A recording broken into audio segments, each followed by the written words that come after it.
Alors oui, je voulais vous faire une deuxième vidéo sur le tribunal et l'URSSAF. En fait, quand tu as fait ton premier rendez-vous, comme je te le dis, en fait, on te contacte et puis on te dit que on va faire une enquête, que tu as des dettes, alors que tu n'as ni de dette parce que c'est pas une dette.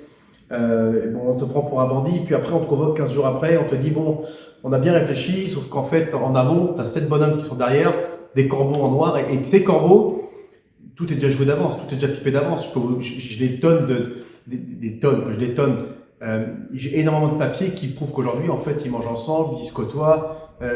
Voilà, c'est une vraie famille. Et tout est déjà pipé d'avance. Ce qu'ils veulent, c'est plomber ta boîte. Donc, en fait, ils te mettent en redressement, puis après redressement, ils te mettent en liquidation. Entre-temps, s'ils peuvent prendre un peu d'oseille, ben, ils prennent un peu d'oseille. Et ils ont strictement rien à foutre. C'est-à-dire que tu t'assois dans une salle, ils sont 7, 6 ou 7, là c'était 7, et là ils t'allument, ils te disent alors oui, alors on a raconté. Qu'est-ce que tu as regardé mes comptes? Qu'est-ce que vous connaissez du secteur d'activité dans lequel je suis? Vous m'avez posé des questions? Non, vous avez fait une analyse, je veux dire, comme ça à l'emporte-pièce, et vous êtes capable de.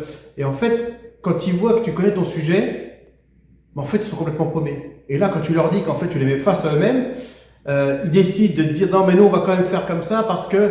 Et en fait, ils le font sans prendre conscience qu'il y a des personnes qui détruisent. Moi, j'ai vu des personnes récemment à la chambre au tribunal de commerce à Meaux, dans le 77, en Seine-et-Marne, des gens qui sortaient en pleurant, des mecs de 60 piges. C'était leur vie en fait, leur vie. Et en fait, ils les ferment les unes derrière les autres. Le mec a toute sa vie, c'est toute sa vie. Alors si t'es pas costaud, si t'as pas de force, si tu prends pas de recul en disant que tout ça, comme je vous dis, c'est du cinéma, et qu'en fait, il faut prendre du recul. Mais ce qui est dommage, c'est qu'on tue des gens émotionnellement, mentalement, physiquement, on les détruit alors que on leur laisse même pas la possibilité de faire de faire ce qu'ils veulent. Surtout qu'aujourd'hui, on se rend compte que ta boîte t'appartient pas. Ta boîte t'appartient pas, ton entreprise ne t'appartient pas, et il n'y a rien qui t'appartient. Voilà, donc aujourd'hui, pour vous dire que l'entrepreneuriat, c'est la voie royale de la liberté financière, je signe, mais ce qu'il faut, c'est connaître les règles d'entrée et les règles de sortie, et surtout d'anticiper les sorties. Parce qu'ils ne vous laissent pas le choix et ils ne vous laissent pas le temps d'anticiper.